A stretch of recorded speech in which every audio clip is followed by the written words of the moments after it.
आजिकार संस्कृत कालांशକୁ ସମସ୍ତଙ୍କୁ ସ୍ୱାଗତ। ଆଜି ଆମେ ସପ୍ତମ ଶ୍ରେଣୀ ରୁଚିରା ପାଠ୍ୟପୁସ୍ତକର ପଞ୍ଚମ ପାଠ ପଣ୍ଡିତା ରମାବାଈ ପଢ଼ିବା। ଏଥିରେ ଆମେ ନାରୀ ଶିକ୍ଷା ତଥା ନାରୀ ସଶକ୍ତିକରଣ ପାଇଁ ପଣ୍ଡିତା ରମାବାଈ ଯେଉଁ କାର୍ଯ୍ୟଗୁଡ଼ିକ କରିଛନ୍ତି ତାଙ୍କ ବିଷୟରେ ଜାଣିବା ଆଉ ଶିଖିବା। ତ ସର୍ବପ୍ରଥମେ ଦେଖିବା स्त्री शिक्षा क्षेत्रे अग्रगण्या पंडिता रमाबाई 850 उत्तर 18तमे ख्रीष्टाब्दे जन्म अलभत।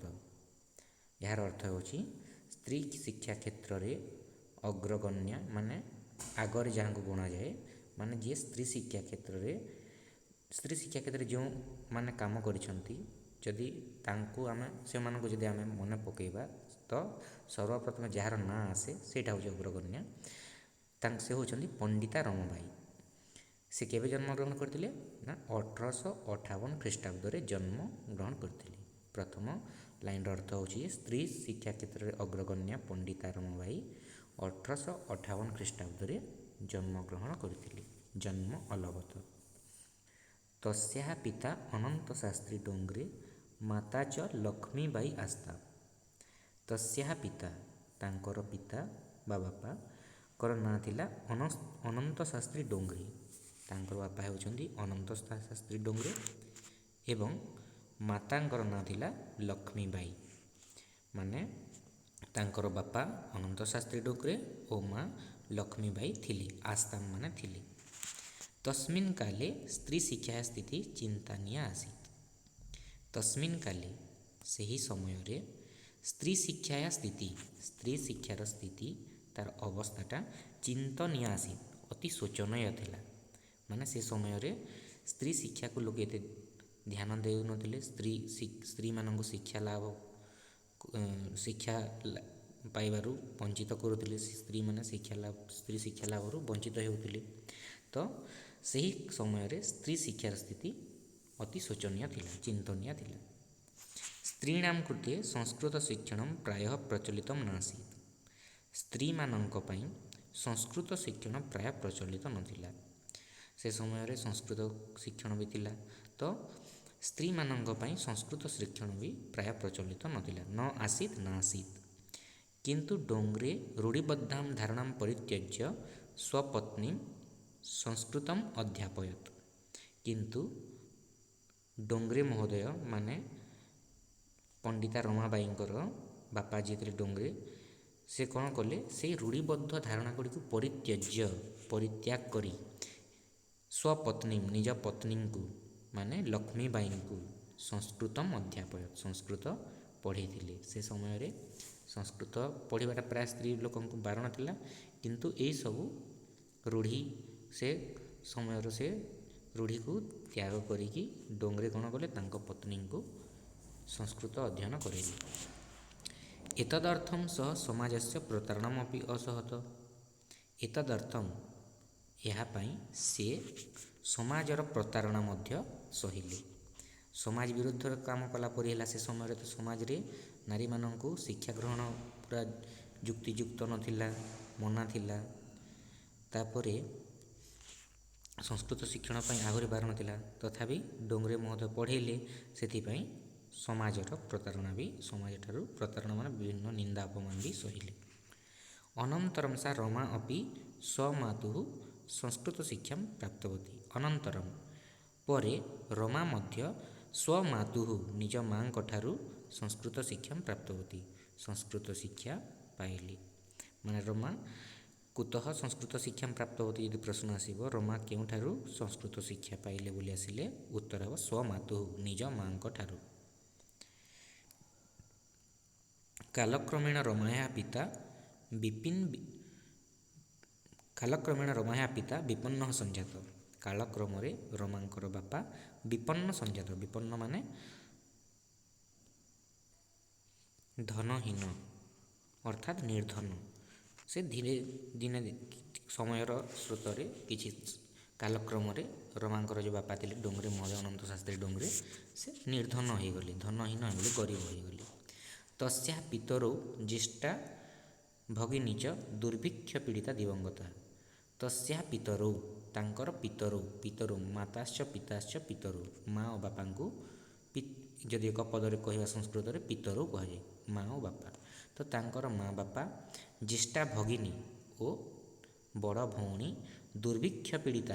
ଦୁର୍ଭିକ୍ଷରେ ପୀଡ଼ିତ ହୋଇ ଦିବଙ୍ଗତା ମାନେ ଇହଧାମ ତ୍ୟାଗ କଲେ, ମୃତ୍ୟୁବରଣ କଲେ। ତଦନନ୍ତରମ୍ ତାହାପରେ ରମା ସ୍ୱଜ୍ୟେଷ୍ଠ ଭ୍ରାତା ସହ, ରମା ନିଜ ବଡ଼ ଭାଇ ସହ ପଦ୍ଭ୍ୟାମ୍ ସମଗ୍ରମ୍ ଭାରତମ୍ ଅଭ୍ରମତ୍। ପଦ୍ଭ୍ୟାମ୍ ଦୁଇ ପାଦରେ, ସମଗ୍ରମ୍ ଭାରତମ୍ ସବୁ ଭାରତ ସାରା, ଅଭ୍ରମତ୍ ବୁଲିଲେ, ମାନେ ମା' ବାପା ବଡ଼ ଭଉଣୀର ମୃତ୍ୟୁ ପରେ ସେ ନିଜ ବଡ଼ ଭାଇ ସହିତ ସାରା ଭାରତ ଚାଲି ବୁଲିଥିଲେ, ଭ୍ରମଣ କରିଥିଲେ। ଭ୍ରମଣ କ୍ରମେ ସା କୋଲକାତାମ୍ ପ୍ରାପ୍ତା। ଏମିତି ବୁଲୁ ଭ୍ରମଣ କ୍ରମରେ ସେ କୋଲକାତା ପହଞ୍ଚିଥିଲେ। ସଂସ୍କୃତ ବୈଦୁଷ୍ୟେଣ ସା ତତ୍ର ପଣ୍ଡିତା ସରସ୍ୱତୀ ଚେତି ଉପାଧିଭ୍ୟାମ୍ ବିଭୂଷିତା। ସଂସ୍କୃତ ବୈଦୁଷ୍ୟେଣ, ସଂସ୍କୃତରେ ବିଦୁଷତା ହେତୁ, ମାନେ ସଂସ୍କୃତରେ ଅଧିକ ଜ୍ଞାନ ବା ବିଦୁଷୀ ମହିଳା ହେଇଥିବାରୁ ସେ ସେଠାରେ ମାନେ କଲିକତାରେ ପଣ୍ଡିତା ଓ ସରସ୍ୱତୀ ଦୁଇ ଉପାଧିରେ ବିଭୂଷିତ ହୋଇଥିଲେ। ମାନେ ରମାବାଈଙ୍କୁ ଦୁଇଟି ଉପାଧି ମିଳିଥିଲା ତାଙ୍କ ଜ୍ଞାନ ଯୋଗୁଁ। କ'ଣ ପଣ୍ଡିତା ଏବଂ ସରସ୍ୱତୀ, ସେଥିପାଇଁ ତାଙ୍କୁ ଆମେ ପଣ୍ଡିତା ରମାବାଈ କହୁଛୁ। ସେ ଉପାଧିଟା ତାଙ୍କୁ କଲିକତାରୁ ମିଳିଥିଲା। ତତ୍ରୈବ ସା ବ୍ରହ୍ମସମାଜେନ ପ୍ରଭାବିତା ବେଦାଧ୍ୟୟନ ଅକରୋତ୍। ତତ୍ରୈବ ସେଠାରେ ହିଁ ସେ ବ୍ରହ୍ମ ସମାଜ ଦ୍ୱାରା ପ୍ରଭାବିତ ହୋଇ, ଯେମିତି ଆର୍ଯ୍ୟ ସମାଜ ଥିଲା ସେମିତି ସେ ସମୟରେ ରାଜା ରାମମୋହନ ରାୟ ପ୍ରତିଷ୍ଠା କରିଥିଲେ ବ୍ରହ୍ମ ସମାଜ। ତ ସେ ବ୍ରହ୍ମ ସମାଜରେ ପ୍ରଭାବିତ ହୋଇକି ସେ ସେଠାରେ କ'ଣ କଲେ, ବେଦ ଅଧ୍ୟୟନ ଆରମ୍ଭ କରିଥିଲେ। ପଣ୍ଡିତା ରମାବାଈ ବ୍ରହ୍ମ ସମାଜ ଦ୍ୱାରା ପ୍ରଭାବିତ ହୋଇକି ବେଦ ଅଧ୍ୟୟନ କରିଥିଲେ। ପଶ୍ଚାତ୍ ସା ସ୍ତ୍ରୀଣାଂ କୃତେ ବେଦାଦୀନାଂ ଶାସ୍ତ୍ରାଣାଂ ଶିକ୍ଷାयै ଆନ୍ଦୋଳନ ପ୍ରାରବ୍ଧବତୀ। ପରେ ସେ ସ୍ତ୍ରୀମାନଙ୍କ ପାଇଁ କ'ଣ କଲେ, ବେଦାଦୀନାଂ ଶାସ୍ତ୍ରାଣାଂ ଶିକ୍ଷାयै, ବେଦ ଆଦି ଶାସ୍ତ୍ର, ବେଦ ଉପନିଷଦ ଏହିସବୁ ଶାସ୍ତ୍ରଙ୍କର ଶିକ୍ଷା ପାଇଁ ଆନ୍ଦୋଳନ କଲେ। ସେ ସମୟରେ ଯେହେତୁ ସଂସ୍କୃତ ଶିକ୍ଷଣକୁ ବିରୋଧ କରାଯାଉଥିଲା, ତ ନାରୀମାନଙ୍କ ହକ୍ ପାଇଁ, ତାଙ୍କର ଅଧିକାର ପାଇଁ, ସେମାନଙ୍କୁ ବି ବେଦ ଅଧ୍ୟୟନ କରିବା ପାଇଁ, ଶାସ୍ତ୍ର ଅଧ୍ୟୟନ କରିବା ପାଇଁ ପଣ୍ଡିତା ରମାବାଈ ଆନ୍ଦୋଳନ ଆରମ୍ଭ କରିଥିଲେ। 80+ଅଷ୍ଟାଦଶତମେ ଖ୍ରୀଷ୍ଟାବ୍ଦେ ସା ବିପିନ ବିହାରୀ ଦାସେନ ସହ ବାଙ୍କିପୁର ନ୍ୟାୟାଳୟ ବିବାହମ୍ ଅକରୋତ୍। 1880 ମସିହାରେ ସେ ବିପିନ ବିହାରୀ ଦାସଙ୍କ ସହିତ ବାଙ୍କିପୁର ନ୍ୟାୟାଳୟରେ ବିବାହ କରିଥିଲେ। ମାନେ ସେ 1880 ମସିହାରେ ବିପିନ ବିହାରୀ ଦାସଙ୍କ ସହିତ ବାହା ହେଇଥିଲେ। କେଉଁଠାରେ? ନ୍ୟାୟାଳୟ ମାନେ କୋର୍ଟରେ। ସାର୍ଦ୍ଧେକ ବର୍ଷାଦନନ୍ତରମ୍ ତସ୍ୟା ପତି ଦିବଙ୍ଗତ। ସାର୍ଦ୍ଧେକ ବର୍ଷାତ୍, ଦେଢ଼ ବର୍ଷ ପରେ, ଏକ ବର୍ଷ ଆଉ ଅଧେ ମାନେ ଦେଢ଼ ବର୍ଷ ପରେ, ତସ୍ୟା ପତି ଦିବଙ୍ଗତ, ତାଙ୍କ ସ୍ୱାମୀ ମଧ୍ୟ ମୃତ୍ୟୁବରଣ କରିଥିଲେ। ତଦନନ୍ତରମ୍ ସା ପୁତ୍ର୍ୟା ମନୋରମୟା ସହ ଜନ୍ମଭୂମି ମହାରାଷ୍ଟ୍ରମ୍ ପ୍ରତ୍ୟାଗଚ୍ଛତ୍। ତାପରେ ସା ପୁତ୍ର୍ୟା ମନୋରମୟା ସହ, ଝିଅ ମନୋରମା ସହିତ ଜନ୍ମଭୂମି ମହାରାଷ୍ଟ୍ରକୁ ପ୍ରତ୍ୟାଗମନ ବା ଫେରି ଆସିଥିଲେ। ତାଙ୍କର ଝିଅର ନାଁ ହେଉଛି ମନୋରମା। ତ ଦେଢ଼ ବର୍ଷ ପରେ ଯେତେବେଳେ ବାହାଘରର ଦେଢ଼ ବର୍ଷ ପରେ ଯେତେବେଳେ ତାଙ୍କ ସ୍ୱାମୀ ମରିଯାଇଥିଲେ, ସେ ନିଜ ଝିଅ ମନୋରମାଙ୍କୁ ଧରି ମହାରାଷ୍ଟ୍ରକୁ ଫେରି ଆସିଥିଲେ। ନାରୀଣାଂ ସମ୍ମାନାୟ ଶିକ୍ଷାୟୈ ସା ସ୍ୱକୀୟଂ ଜୀବନମ୍ ଅର୍ପିତବତୀ। ନାରୀମାନଙ୍କର ସମ୍ମାନ ପାଇଁ ଓ ତାଙ୍କର ଶିକ୍ଷା ପାଇଁ ସେ ନିଜର ଜୀବନକୁ ଅର୍ପଣ କରିଦେଇଥିଲେ। ହଣ୍ଟର ଶିକ୍ଷା ଆୟୋଗସ୍ୟ ସମକ୍ଷମ୍ ନାରୀ ଶିକ୍ଷା ବିଷୟ ସା ସ୍ୱମତମ୍ ପ୍ରସ୍ତୁତବତୀ। ହଣ୍ଟର ଶିକ୍ଷା ଆୟୋଗ ସମକ୍ଷରେ ନାରୀ ଶିକ୍ଷା ବିଷୟରେ ସେ ନିଜର ମତ ପ୍ରସ୍ତୁତ କରିଥିଲେ। ଶିକ୍ଷା ଆୟୋଗ ମାନେ ଥାଏ ଯେଉଁମାନେ କି ଶିକ୍ଷାର ନୀତି ନିର୍ଦ୍ଧାରଣ କରିଥାନ୍ତି, ସେମିତି ଗୋଟେ ଆୟୋଗର ନାଁ ଥିଲା ହଣ୍ଟର ଶିକ୍ଷା ଆୟୋଗ। ତ ସେ ଶିକ୍ଷା ଆୟୋଗ ଆଗରେ ଆମର ପଣ୍ଡିତା ରମାବାଈ ନିଜର ମତ ଉପସ୍ଥାପନ କରିଥିଲେ ଯେ ନାରୀମାନଙ୍କୁ ଶିକ୍ଷା ଦିଆଯିବାର ବ୍ୟବସ୍ଥା କେମିତି ହେବା ଉଚିତ, ସେସବୁ ସେ ଜଣେଇଥିଲେ। ସା ଉଚ୍ଚ ଶିକ୍ଷାର୍ଥମ୍ ଇଂଲଣ୍ଡ ଦେଶମ୍ ଗତବତୀ। ସେ ଉଚ୍ଚ ଶିକ୍ଷା ଗ୍ରହଣ ପାଇଁ, ଲାଭ ପାଇଁ ରମାବାଈ ଉଚ୍ଚ ଶିକ୍ଷା ପାଇବା ପାଇଁ ଇଂଲଣ୍ଡ ଦେଶ ଯାଇଥିଲେ। ତତ୍ର ଇସାଇ ଧର୍ମସ୍ୟ ସ୍ତ୍ରୀ ବିଷୟକେ ଉତ୍ତମ ବିଚାରେ ପ୍ରଭାବିତା ଜାତା।